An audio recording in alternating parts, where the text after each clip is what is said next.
वन्दितु सर्वसिद्धि ध्रुवमचलमणोऽमं गतिं पत्ये भोक्ष्यामि समय पाहुड नमो सुध केवली बड़िदम नमः समय साराय स्वानुभूत्या चकासते चित् स्वभावाय भावाय सर्वभावांतरक्षिदे।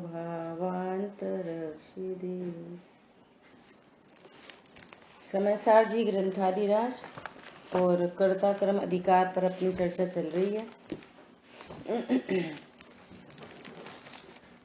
कल अपन ने गाथा शुरू की थी 89, है ना।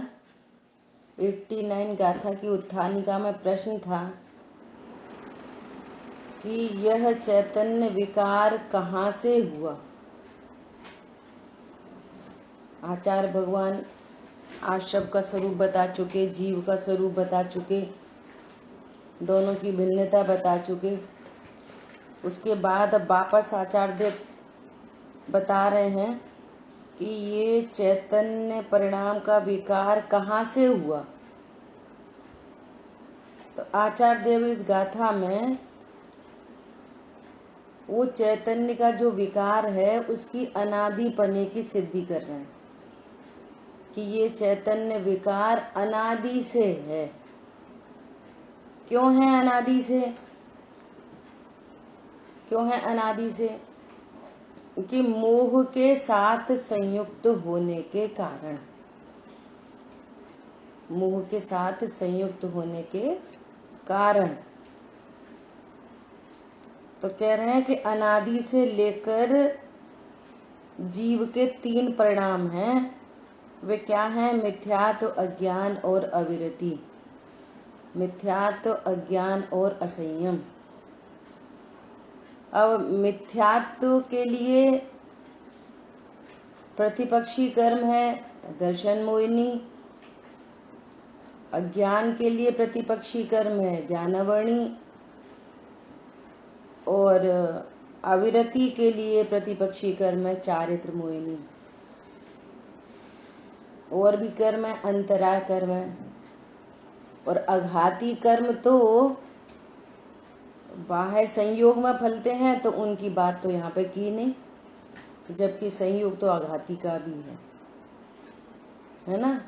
तो कह रहे हैं मोह के साथ संयुक्त होने के कारण। तो कल 2 दृष्टांत दिए थे। क्या दृष्टांत दिए थे? 2 कौन बताएगा? एक पानी का और एक सोने का। कि पानी जो शीतल स्वभाव है, वो शीतल स्वभाव के विरुद्ध, शीतलता के विरुद्ध पानी गर्म दिख रहा है। क्यों? कहाँ से हुआ ये पानी का विकार?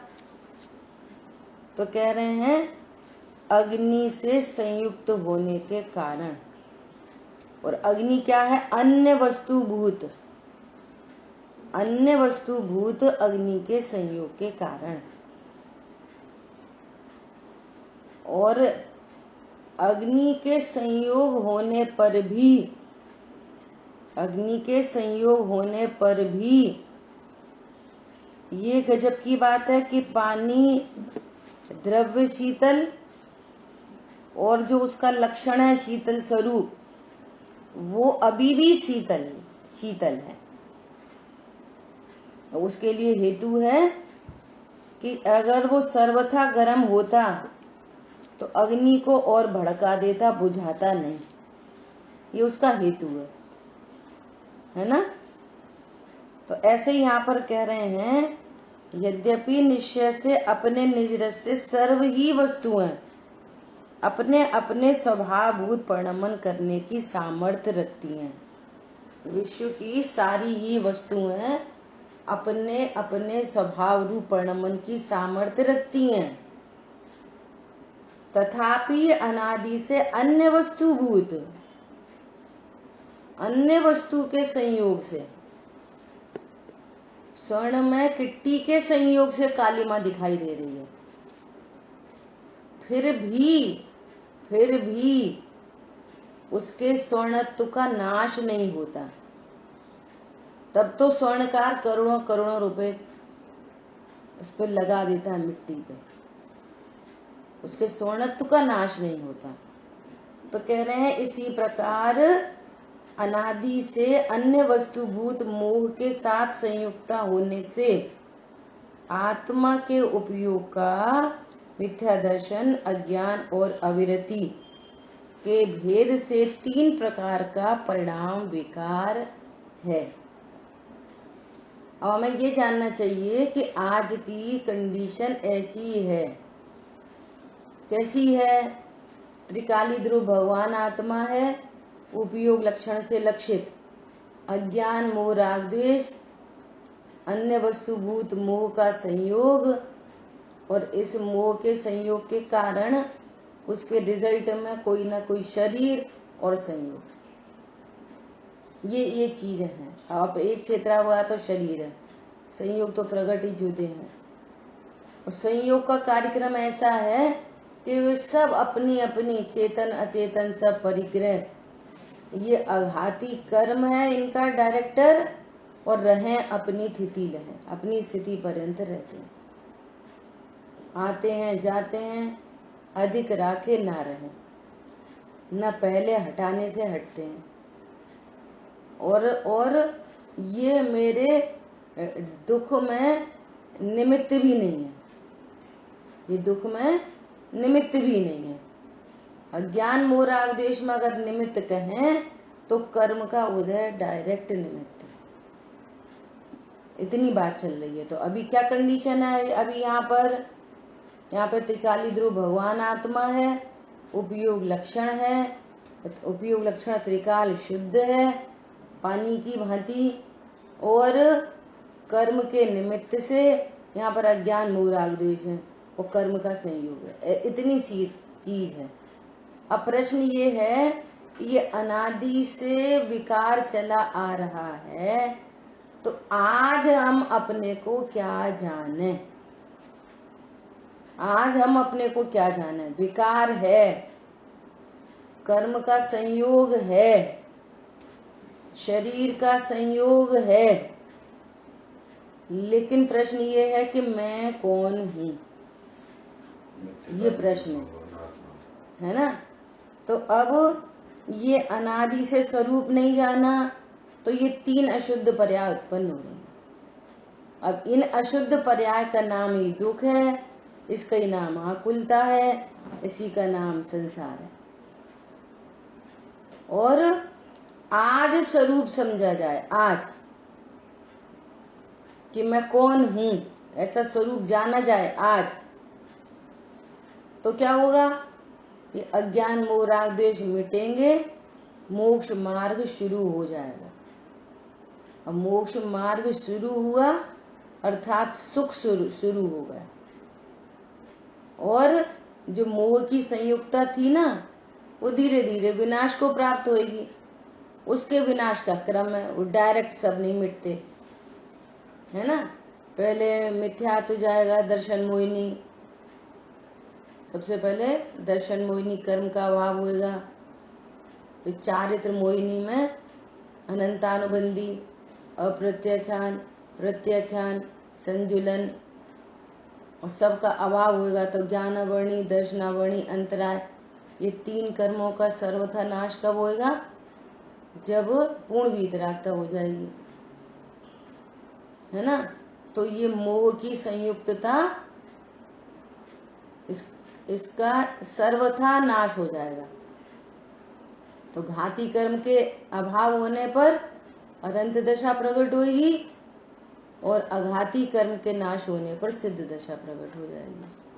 अब अनंत काल के लिए ये जीव कभी दुखी नहीं होगा, कभी संसार में नहीं आएगा, ऐसी स्थिति है ना।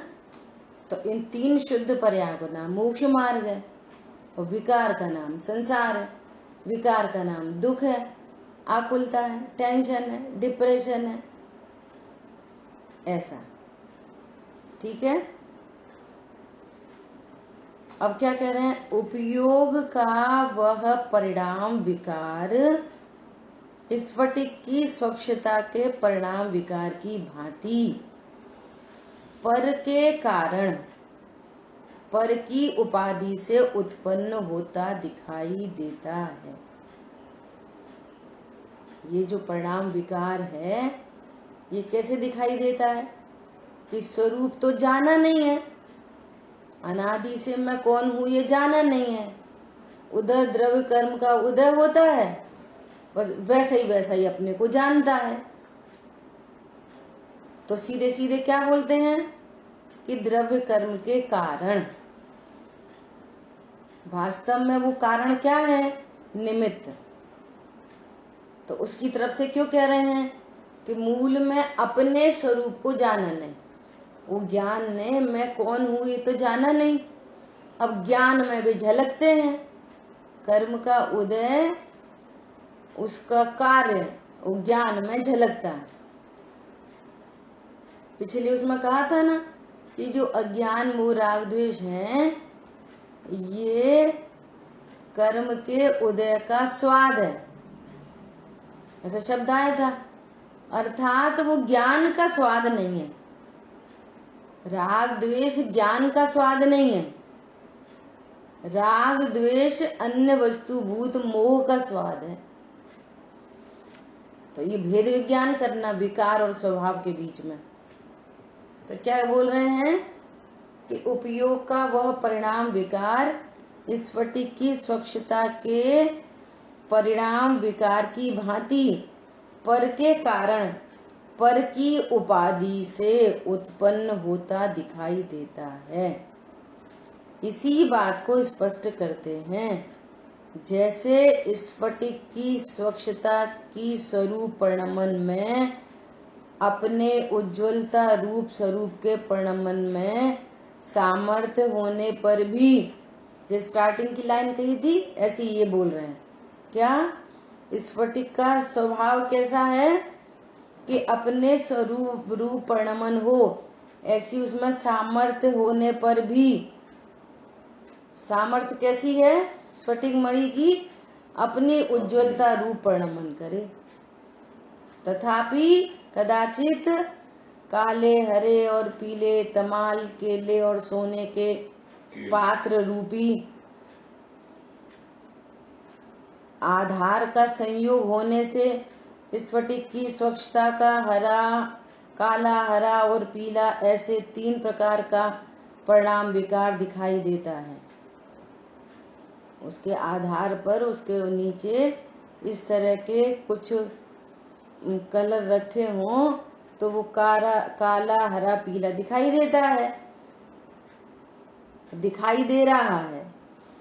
उसका कारण कौन है कि परद्रव्य अन्य वस्तुभूत तमाल पत्र आदि, स्वर्ण पत्र आदि, तो काला, हरा, पीला दिखाई दे रहा है। उसका कारण कौन कि अन्य वस्तुभूत तमाल आदि पत्र, परंतु उसी काल में स्फटिक मणि का स्वच्छ स्वभाव वो कलर के कारण आच्छादित तो हो रहा है, परंतु फिर भी व्यक्त है। स्फटिक मणि का जानकार, स्फटिक मणि का ज्ञाता, उसके त्रिकाल रहने वाले स्वरूप को जानने वाला लाल, हरा, नीला, पीला दिखाई देने पर भी उसको एकदम निर्णय है, कोई विकल्प नहीं होता कि स्फटिक मणि काली हो जाएगी, कि ये लाल हो जाएगी, कि ये पीली हो जाएगी, बल्कि वो उसकी स्वच्छता को दर्शा रहा है। बोलो एक विकल्प उत्पन्न नहीं होता, किसी को उत्पन्न नहीं होता। क्यों उत्पन्न नहीं होता कि हम स्फटिक मणि के स्वच्छ स्वरूप को जानते हैं, उसका झलकाने का स्वभाव है, और जिसे झलकाती है उस रूप हो नहीं जाती। वेरी इंपॉर्टेंट, वो उससे अच्छी बुरी नहीं होती, उसको उससे लाभ हानि नहीं होती। लाल झलक रही तो अच्छी, काली झलक रही तो खराब। कितने दिन तक लाल झलके, एनी प्रॉब्लम, नो प्रॉब्लम। काली झलके, एनी टेंशन, नो टेंशन। क्यों?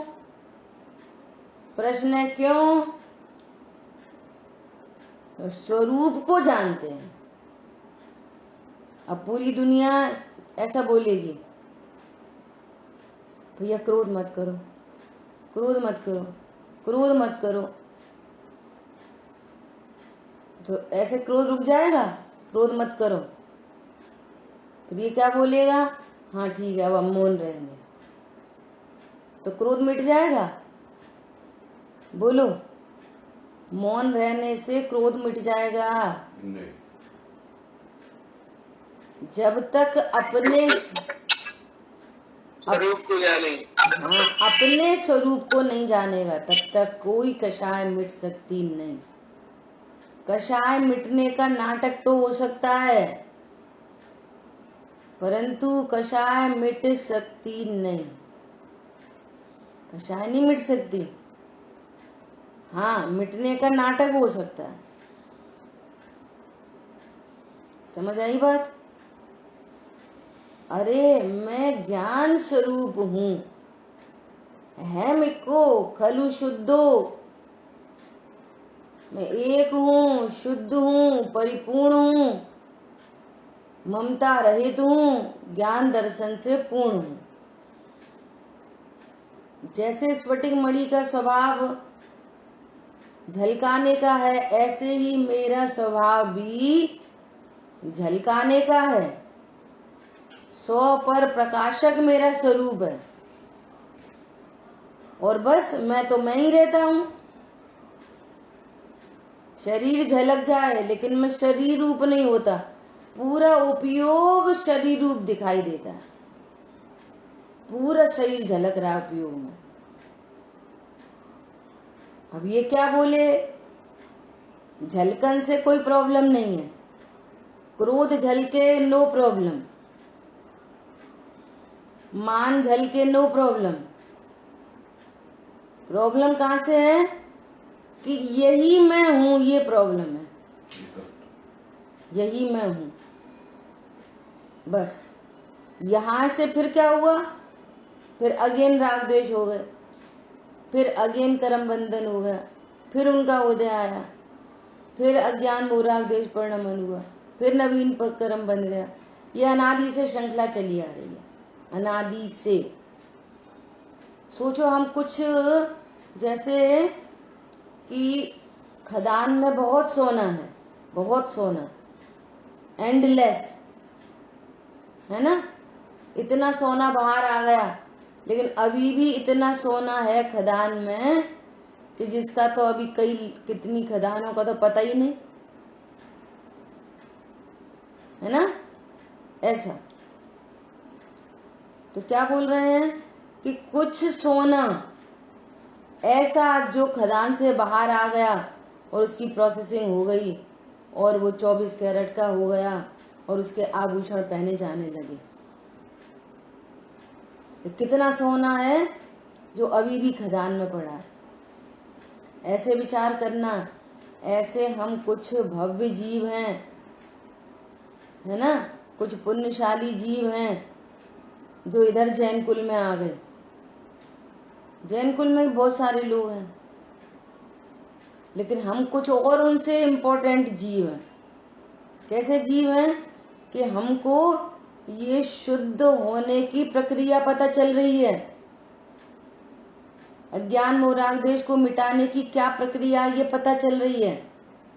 ये दुख मिटाने की क्या प्रक्रिया ये हमको पता चल रही है, और हम उस प्रोसेस को कर लें, है ना। तो हम भी एक आभूषण के रूप में लोक के अग्रभाग में, जैसे पूरे विश्व का कोई मुकुट हो और मुकुट पे कोई मणि लगी हो, ऐसे हम लोक के अग्रभाग में विराजमान हो जाएं। आ रही बात समझ में? ऐसे कुछ हम स्पेशल लोग हैं जो इस प्रोसेस को समझ रहे हैं।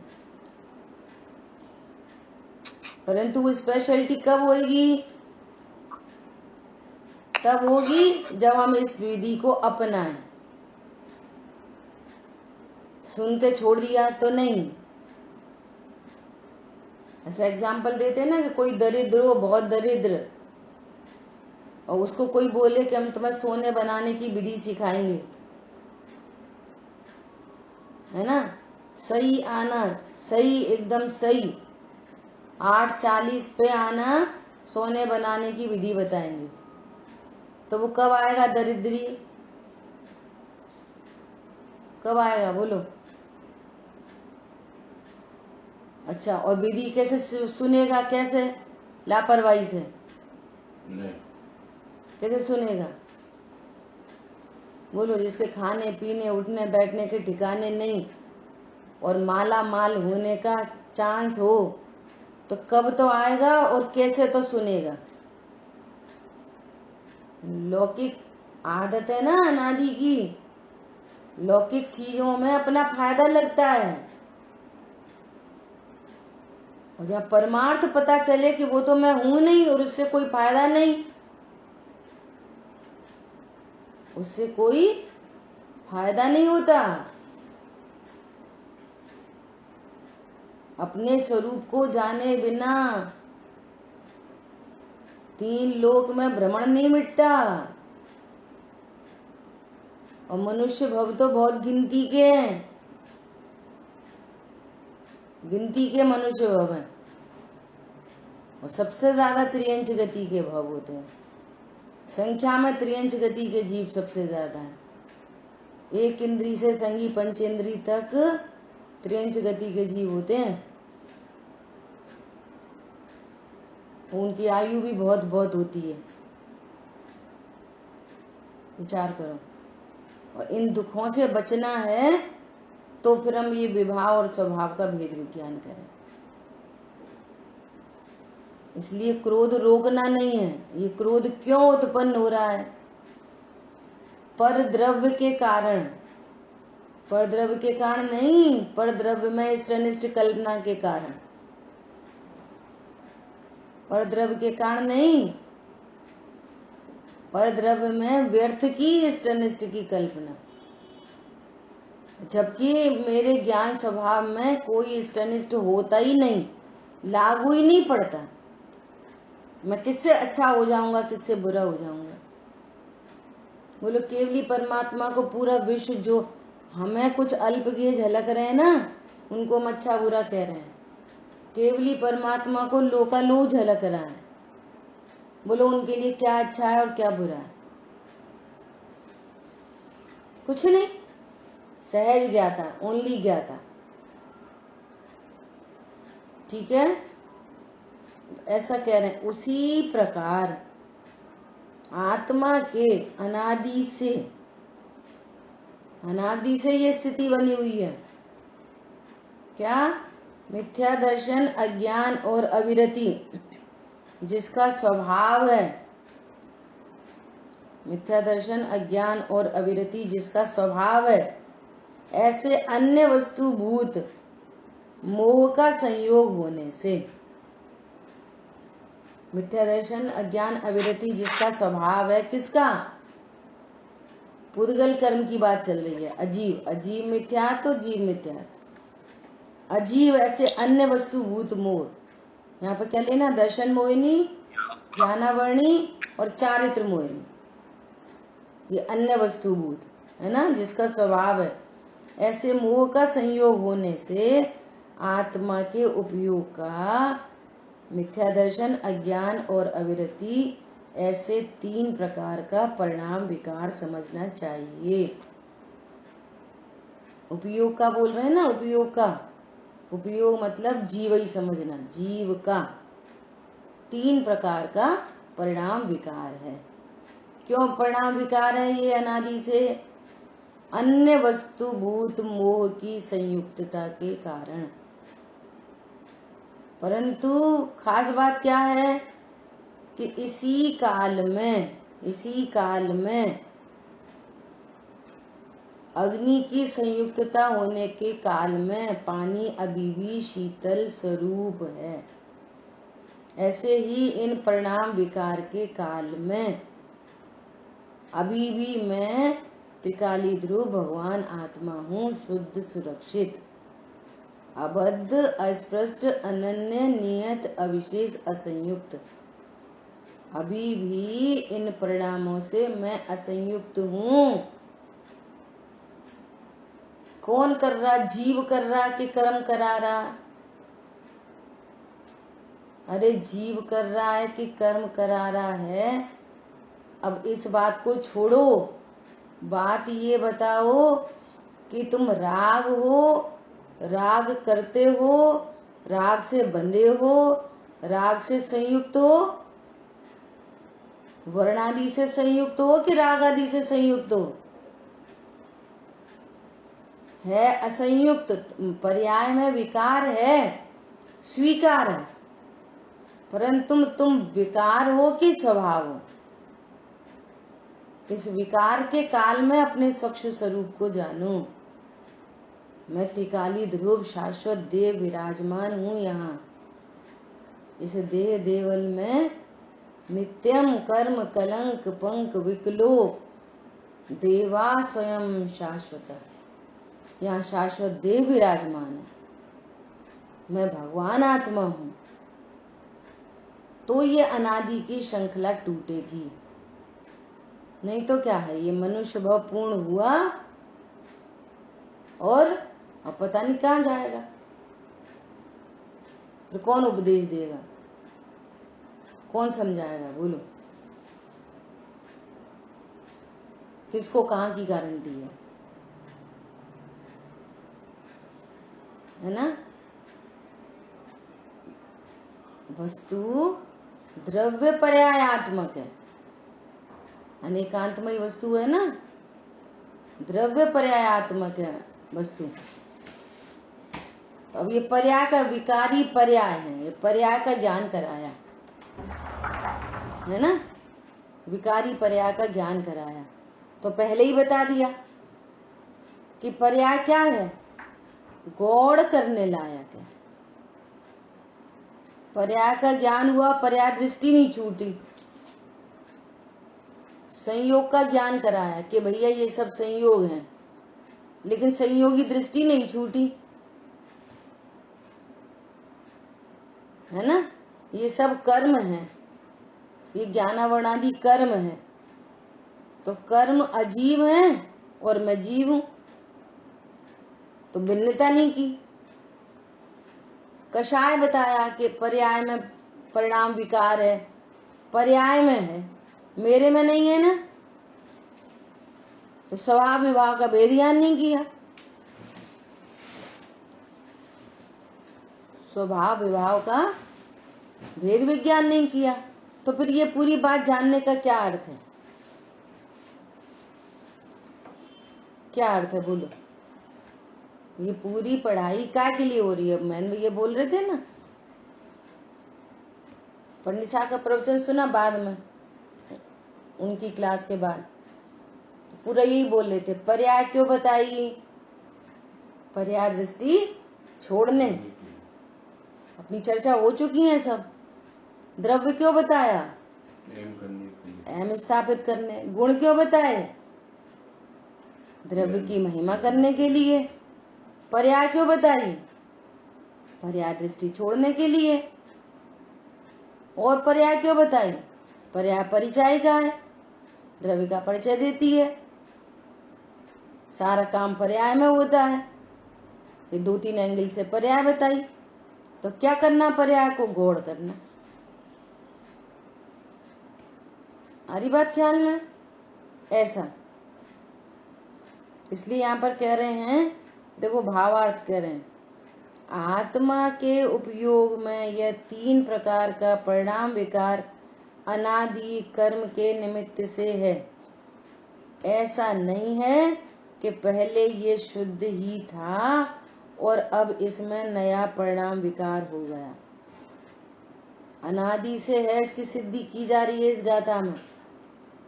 अनादि से चीजें हैं, 4 चीजें, जीव, शरीर का संयोग अजीव, और ये परिणाम आश्रय बंध तत्व। और कर्म का उदय, इतनी चीजें हैं।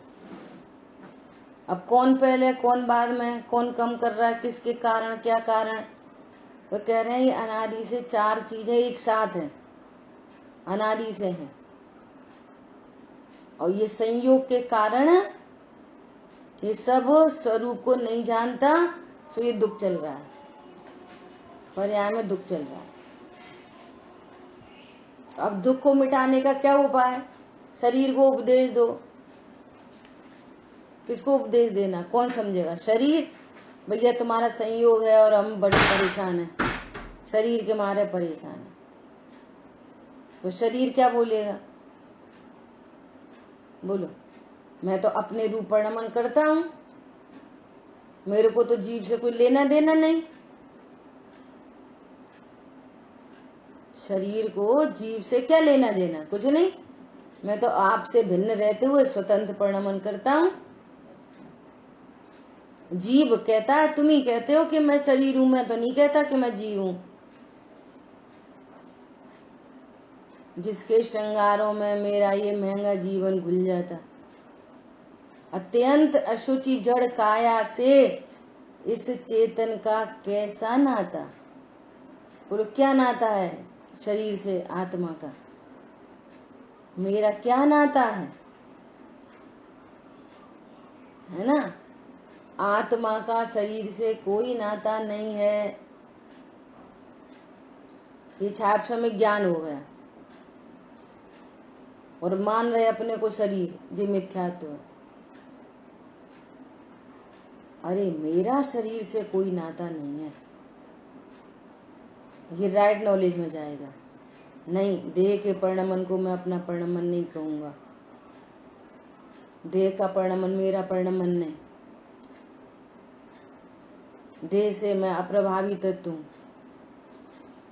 देह से मैं अच्छा बुरा नहीं होता। ये राइट नॉलेज है। भाई साहब वीडियो ऑफ कर लो। ये क्या है? ये राइट नॉलेज है।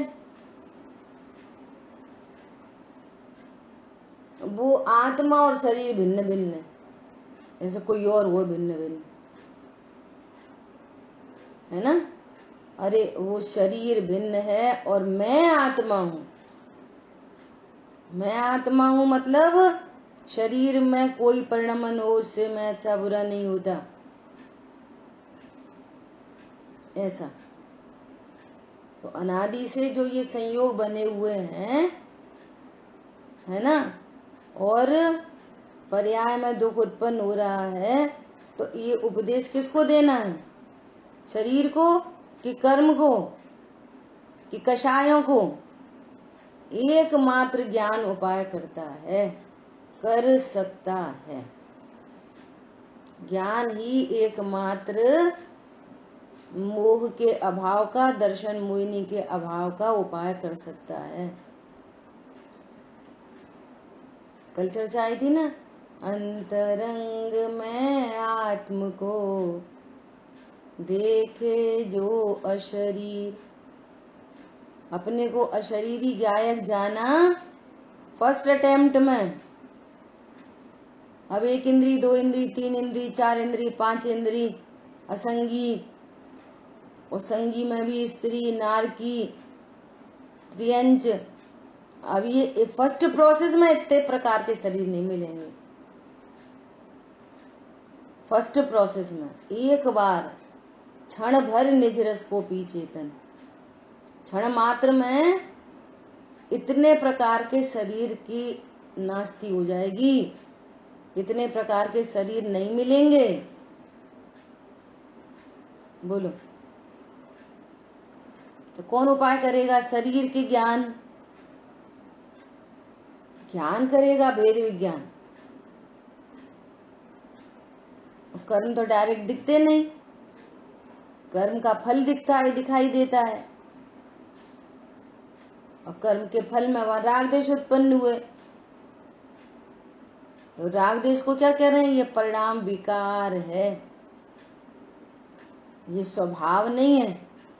तो विकारी जो परिणाम है ना, शुभ अशुभ वृत्ति, ये शुभ अशुभ है, ये जड़ता है इनमें, ये जड़ता है इनमें, इनमें ज्ञान नहीं होता। सो ये राग द्वेष, ये क्रोध मान माया लोभ के परिणाम भी उपाय नहीं कर सकते, क्योंकि ये जड़ स्वरूप ही है। तो उपाय कौन करेगा? ज्ञान। क्या करेगा ज्ञान? पर्याय से भेद विज्ञान। द्रव्य रूप कर सर्वथिर, पर जय थिर है कौन? कौन सी पर्याय स्थिर होती है? आती है, चली जाती है। इसलिए क्या करो? द्रव्य दृष्टिया पालखो, पर जय न करी गौण।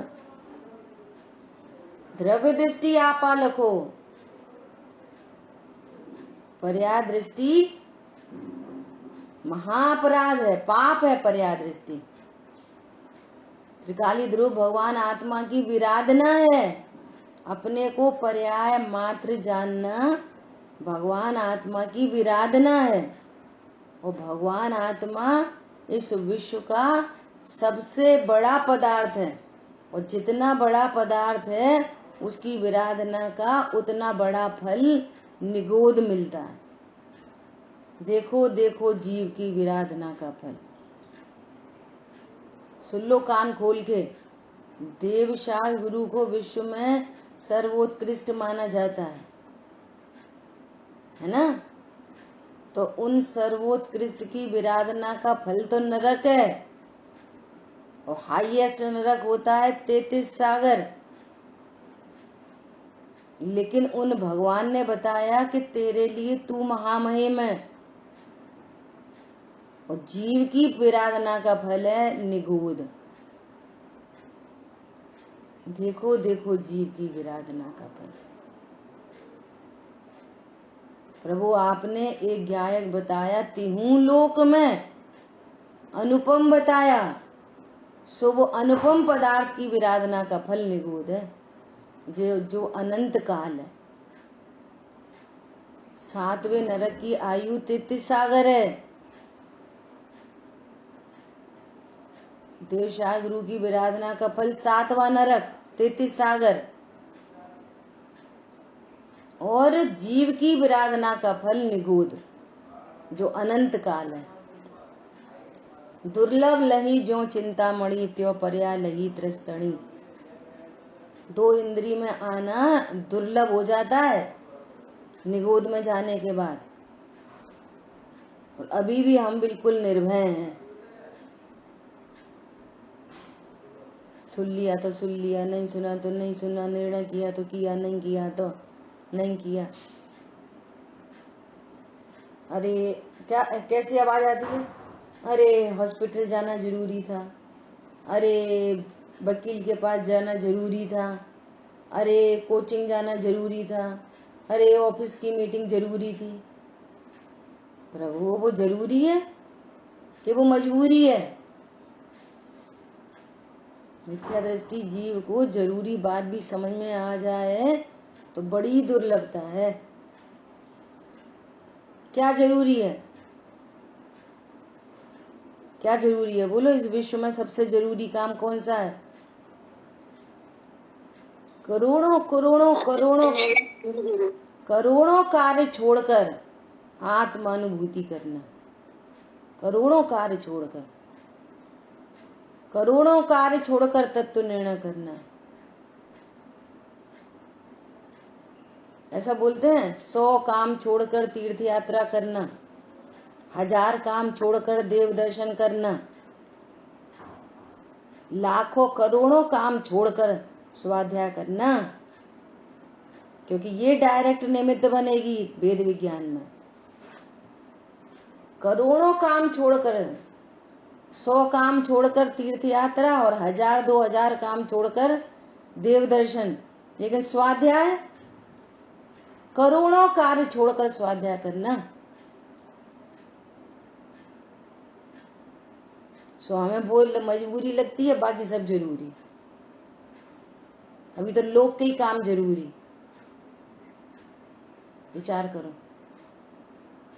ओहो, जिसको लोक में बाहर में दुख भाषित होता है, शब्द तो अच्छा नहीं है लेकिन बोल रहे हैं, पागलों की तरह स्वाध्याय करता है, पागलों की तरह भाव आसन करना शब्द पागल का। ओहो, यही एकमात्र उपाय है मुझे दुखों से बचाने के लिए। लौकिक में कोई दुख लगे, जिनवाणी खोल के बैठ जाए। भगवान ने क्या उपाय बताया? फर्स्ट एड है। फर्स्ट एड क्या है? अपने ही कर्म का विचार करें। वो कर्म का विचार तब सार्थक है जब दूसरा निर्दोष दिख रहा है। सास ने उल्टा सीधा बोला, अरे अपने ही कर्म के उदय का विचार है, अपने कर्म का उदय, तो वो सास अब खराब नहीं दिखाई दे रही। तब कहो कि आपने कर्म के उदय का विचार किया। वो दोषी दिख रही है, वो कर्म का उदय। ये सत्य प्रकार से कर्म का उदय विचार करना नहीं है। कर्म का उदय दोषी है तो फिर वो अन्य जीव निर्दोष है, तो कर्म के उदय का विचार किया, नहीं तो क्या कर्म के उदय का विचार किया? सीता जी ने अपने कर्म का उदय का विचार किया और रामचंद्र जी को निर्दोष देगा। ऐसे किया जाता है कर्म के उदय का विचार। भैया माँ बड़ा पाप का उदय, क्या भाई सास बहुत खराब है, पाप का उदय है सास खराब है? पाप का उदय है सास निर्दोष है, यह पाप के उदय का, कर्म के उदय का विचार। इसलिए कर्म के उदय का विचार करने पर भी जहाँ फर्स्ट एड होना चाहिए, थोड़ी शांति मिलनी चाहिए, सो शांति नहीं होती। बोलते रहते हैं कर्म के उदय का, कर्म का। सही बात है, अपन तो ज्ञाता दृष्ट, ऐसे नहीं। द्रव्य गुण पर्याय से तत्व निर्णय करो। कर्म का उदय भी नहीं दिखता। सीता जी का तो पता चलता है लेकिन अपना नहीं पता चलता। कर्म का उदय, उनने हमारे साथ खराब किया, उनने हमारे साथ बुरा किया। हमारे साथ मतलब हम कौन? अपने को असमान जाति द्रव्य पर्याय देखते रहोगे तो कर्म के उदय का भी विचार नहीं कर सकोगे। अपने को स्त्री पुरुष जाना, सावधानी हटी, दुर्घटना घटी। और घटी क्या? दुर्घटना में ही पड़े हो, दुर्घटना चल ही रही है, हर पर्याय में दुर्घटना चल रही है, हर पर्याय में। इसलिए बहुत गंभीरता से विचार करने जैसा है।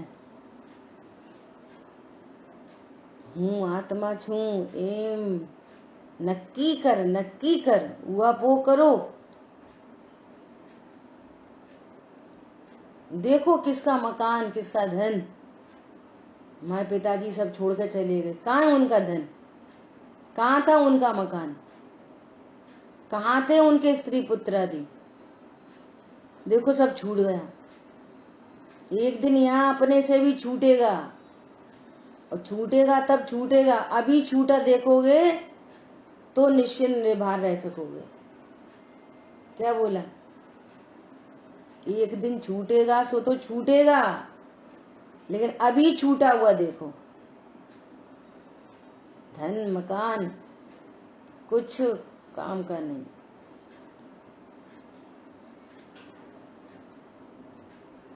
ठीक है, तो क्या बोल रहे हैं? इसलिए यह समझना चाहिए कि वह अनादि ही है, अनादि से ही है। अब आत्मा के 3 प्रकार के परिणाम विकार का कर्तृत्व बतलाते हैं। अगली गाथा है 90 नंबर की गाथा है ना, इसका स्वाध्याय अपन कल करेंगे। जिनवाणी के ज्ञान से सूझे लोकालोक, सुवाणी मस्तक नमो सदा देत हूँ दो। बोलिए द्वारशांगमयी जिनवाणी माता की जय। जय जिनेन्द्र सभी को।